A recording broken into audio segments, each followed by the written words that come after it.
All right, so here, by request, I have the 10 gauge ounce and 7/8 bismuth hand load that I developed. This one took me a long time. I already do have a video out showing the patterns out of the Gold 10 with several True Log chokes and a Terra 720, and I also have patterns from the Spanish Zabala fixed full and full, which were quite good as well. So anyways, Saturday morning, 4:30 a.m. I'm actually going out here shortly for opening day of rifle season. It's the least exciting season that I hunt. And my goal every year is to try to get one in archery so that I don't need to go out and join the Orange Army. So this will be the first time I've had to join the Orange Army in a little while. I'm not super excited about it either. At some point I can almost see myself maybe not rifle hunting in the future. Just isn't my thing. This is when all the real hunters hit the woods, right? Anyways, so here we are. I'll go over the components here real quick. We'll probably make one or two. We're going to try to not make this video as long as I usually make them, but I also want to go over all the detail.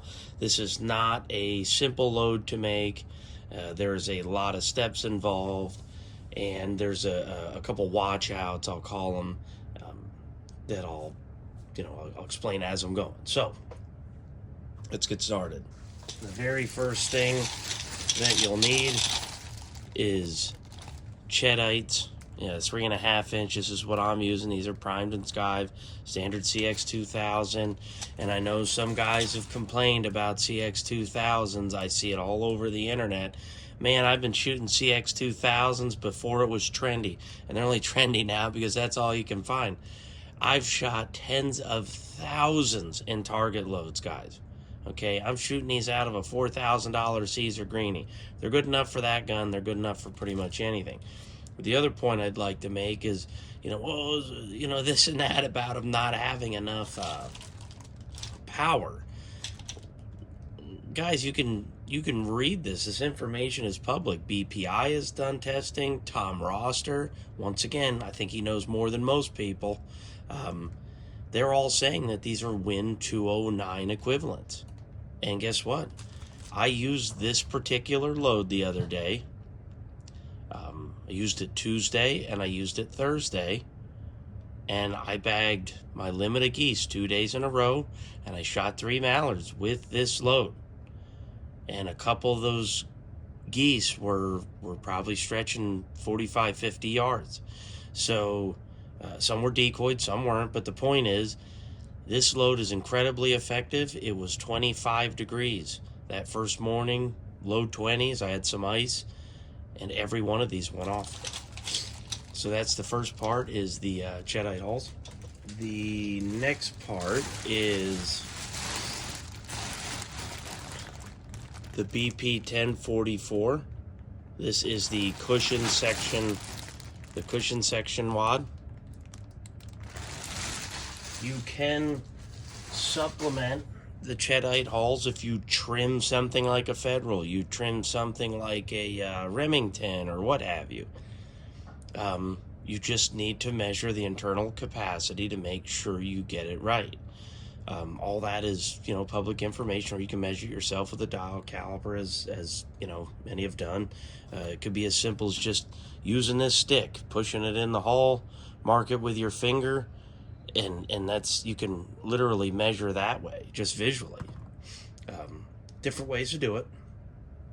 The propellant I'm using is a great old classic powder. This is great for heavy loads. Blue Dot. Okay. We already covered the primer, so that was the CX2000, just a primed hull.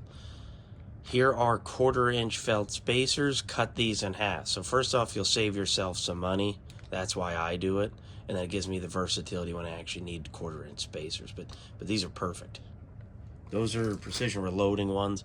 They are a little squishier than the ones I have from BPI, or had from BPI, ran out.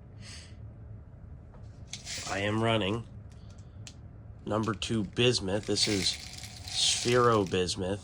So this stuff is really round. It's really nice.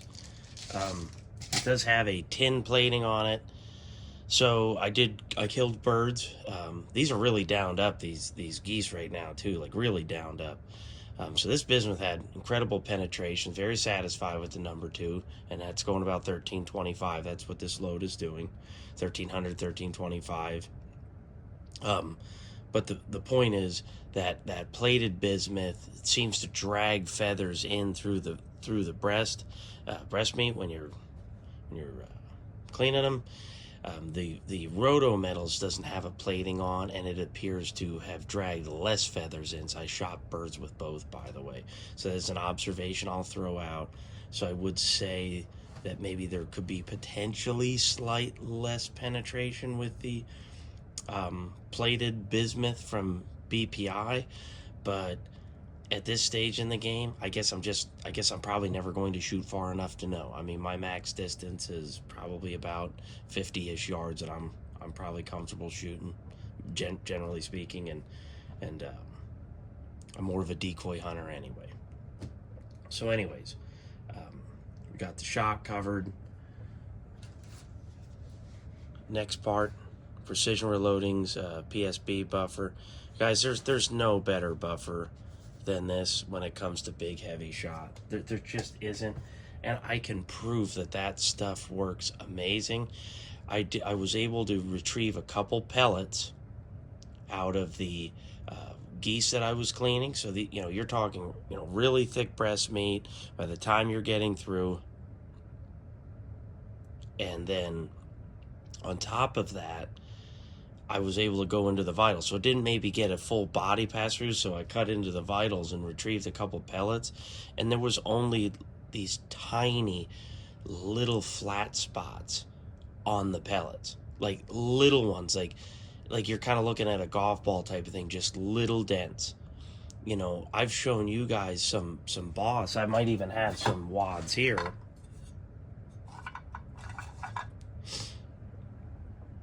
There's some pellets in there. Look how flat some of those are. So the point I'm making is I'm not, and this isn't calling out boss. The point is there's no buffer or anything in there. There's nothing to protect the shot. This shot is being protected as much as I can the whole way down the barrel. So that's the whole point of bringing that up, is to say that, hey, this bismuth shot's pretty good, especially if you protect it pretty well and do your best to keep those pellets round so you get a good pattern downrange. And then after that 1/8 of an inch of felt, you'll need some Mylar wraps. This is optional, but if you're going to do this much work to make this load, you may as well do it. And I'll show how those work here in a second. And I am topping this load off with an overshot card. You may not have to, but these cushion wads are so easily squished that you almost have to. All right, so let's go on to measuring powder. All right, you guys might hear my central air system in the background. Man, I'm doing the best I can, but I work out of my basement, so it's just where I have everything located. So, all right, let's drop some blue dot.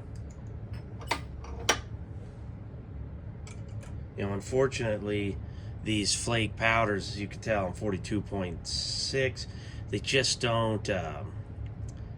It's really hard to keep everything perfect. It's not like a ball powder, so you have to trickle up. It is what it is.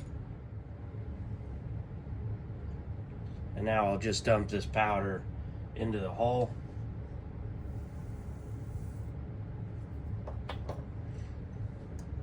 Let me do this second shell here real quick.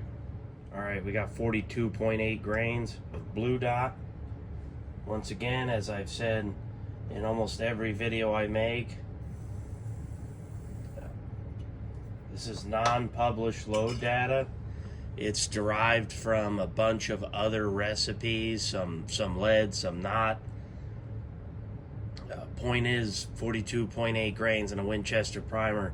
There's a whole bunch of hotter loads out there, and this one is, it's just not, you know, I mean, everything looks and feels good in the gun. Shell ejection is good. It's not like it's throwing the shells exceptionally far. There's no crazy case damage. I mean, heck, my Boss shells using Cheddite hulls had more swelling on the head, their factory loads, than what I'm getting with my load. Okay. At some point I'll probably send these out for testing, but do keep in mind that we only have an 11,000 PSI window to work within for 10 gauge. I could debate that, and there's a bunch of other professionals out there with a whole lot more shooting industry experience than I do, and they will make that argument that it should be a little bit higher, but there's reasons that it's lower. So doesn't affect the guns that I use, but that's where we're at. So 42.8 grains of blue dot.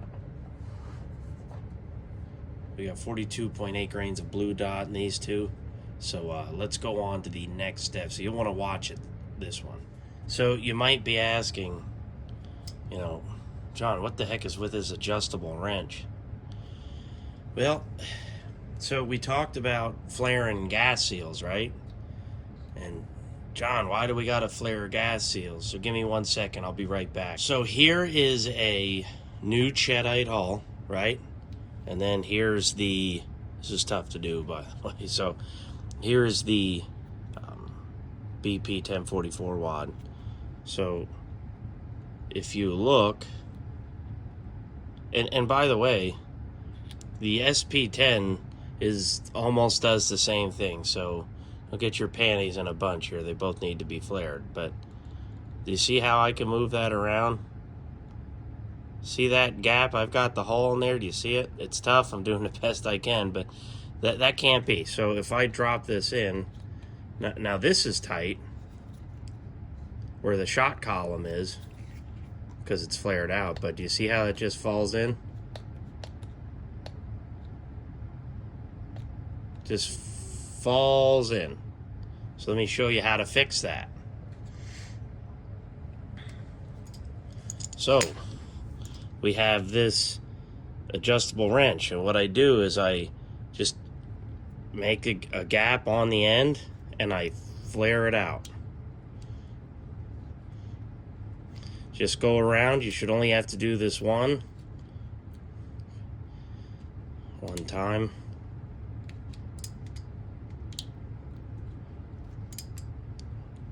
Now you could probably see that. Yep. So now watch this.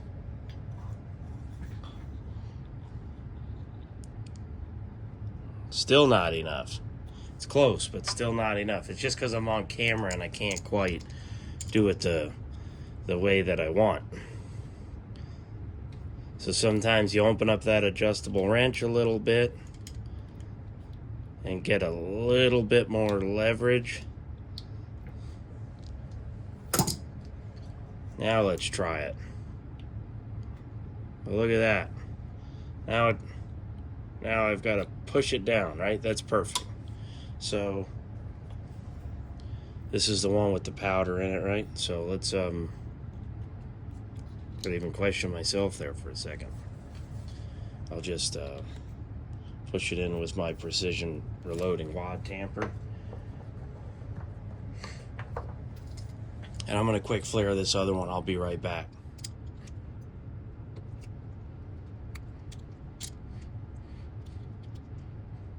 Alright, so I got this wad flared. You can see. And I tend to overdo it because this plastic does have some memory in it and it will come back a little bit. So that's perfect. Look, now I got to push that wad into place. You even hear the air squeeze out. And that's perfect because you do not want your powder to go past the wad. And when you have that much clearance, unless you've got a lot of pressure on it, that powder will tend to migrate. And I don't want the powder to migrate. I want to burn the 42.8 grains that's here. All right, so let's go on to the next couple steps. All right, the system's wound down a little bit. So we're going on to the next step, and that is the My-Thin Mylar. Okay, this is for 3.5 inch 12 gauge 10 gauge, and then here is a 1/4 inch cushion I cut in half. You don't 100% need this, and you could use something else. It's just what I'm using. It just helps bring up that stack height just that little bit. So I'll show you how I do that here. I just take one of these out. I'm getting a little low on these, but I've got plenty, and you really can't. So there you go. There's some glare. So this is going to be really tough to do on camera, but what I'm going to do is just roll this up.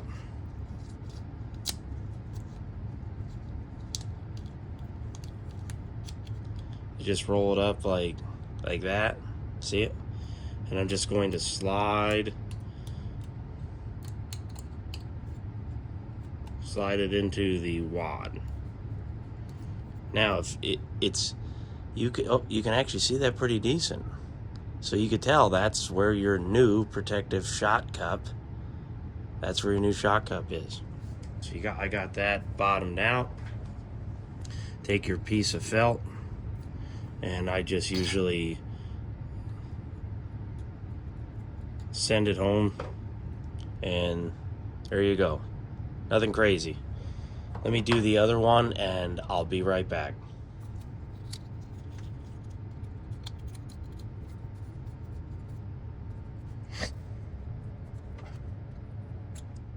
All right, there's the second one.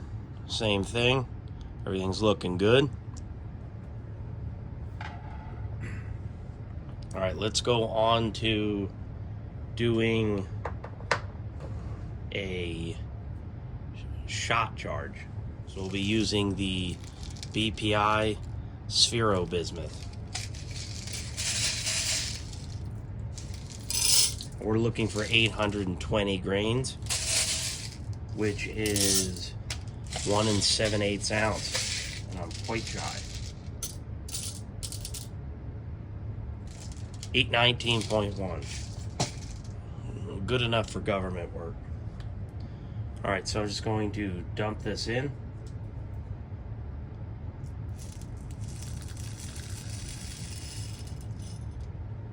Now these bigger pellets, they don't settle as well, so a lot of times they just kind of push them into place. It's just how it is. You could try settling, tapping on it, whatever floats your boat, but you could see it's right up to that.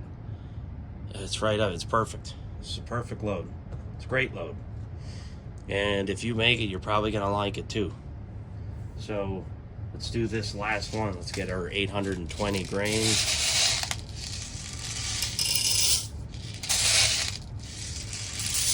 The 8oz Bismuth. You know, and some might ask, hey, you know, why number 2s? Well, I'll run some pictures of the last 2 days that I've hunted. So this is 817.2, that's okay. I'll run some pictures of the last 2 days of me using this load, and I shot ducks and geese, but more geese this time. Usually it's the other way around, but now that they've opened up our limits, I'm getting more opportunities and I'm doing more shooting. But number 2, it's a little big for ducks probably, and then number 2 is maybe just a pinch on the small side for geese, but not too much. You know, the ranges I shoot, it's definitely okay. So this number 2 pellet gives me the option to, you know, kill mallards, gives me the option to kill geese, and I don't really feel like I'm, you know, undergunned or overgunned, so to speak, with the number 2 bismuth. I'm not making 80-yard shots, guys, and honestly, I have no interest in making 80-yard shots, so this is perfect for me. And I'm going to use this particular box when I go out west for divers, so those little critters are pretty tough. So the diver ducks are definitely really tough. So this number 2 pellet's about perfect. You know, if they made ones, I may consider ones in the future, but then I'd almost want to go to a 2-ounce payload, and I really don't want to, because this number 2 payload is so good. I'd almost go down to an 1.75 ounces. That's how good it is. I think you're getting about 180-ish pellets in this, because I think there's about 100 per ounce in 2s, if I recall. So let's dump these pellets in. Now the next step that I do, buffering, and I'll give you an example of why I do it this way. This is the PSB buffer, okay, and I'm using a 3.7 cc scoop. Okay, this, if you grab your buffer with this scoop, I can get within 34 to 36 grains like every single time. I mean, you can get it pretty good. So I don't measure this. I was measuring it, so there's a full scoop, and I'll dump it in and I'll show you as an example. So this is 33.6. That would be fine.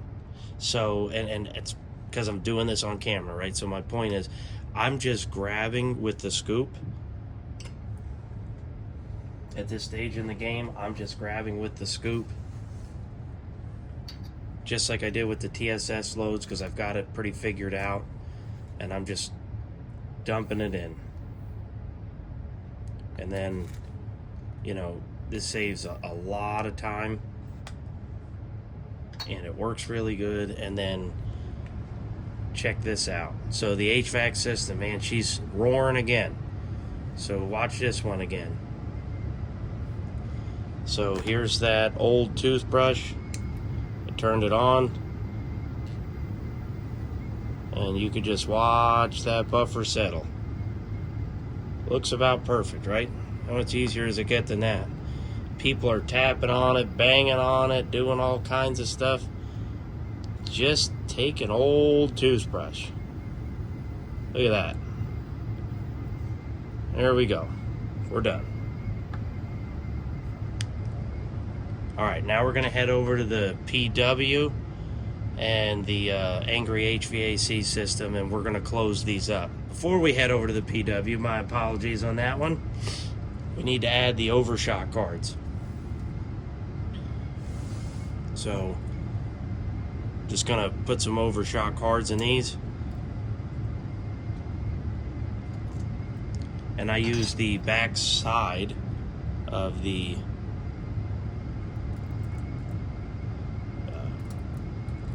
wad seeder,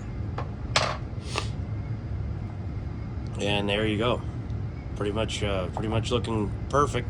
So let's get over to the PW 375. All right, I don't know how long the HVAC system's going to run, and I gotta get on the road here shortly. So let's go on to crimping. Okay, so now, because these are brand new sized holes, they don't fit tight in the die, see?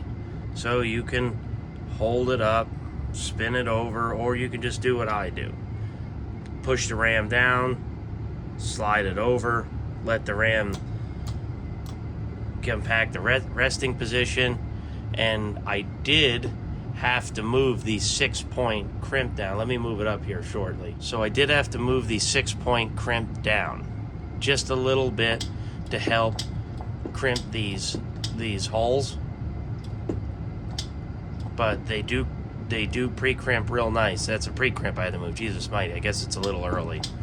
So now we'll go over and we'll final crimp, and I usually do 3 because I can feel the tension ease up.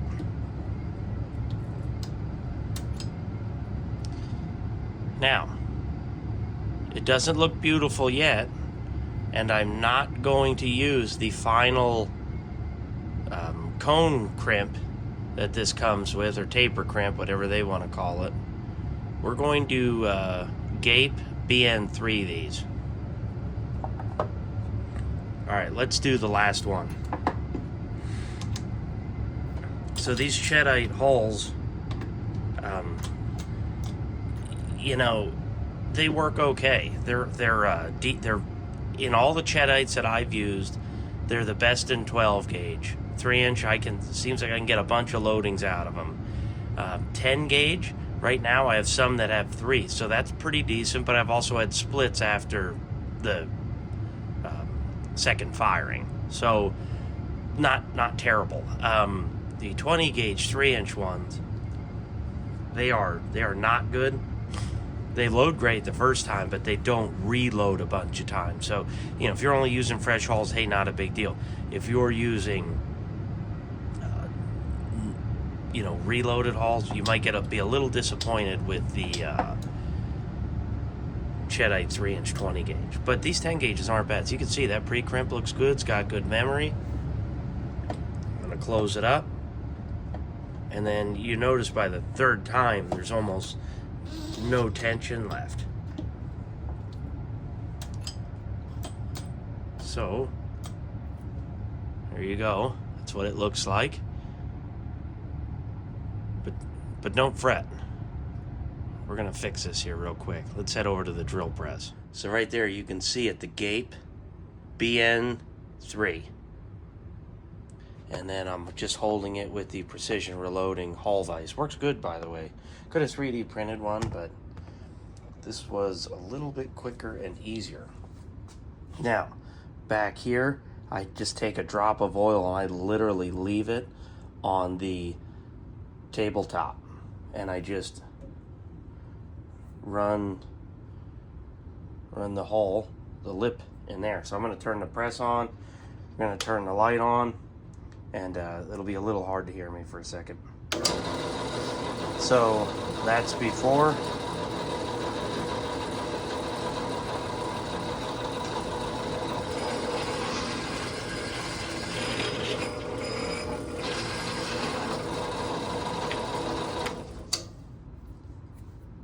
And that is after. Yep. That BN3, that's the ticket with these Cheds. Just don't crimp like the Remingtons, but you know what? I'll take that. All right, let me do the last one.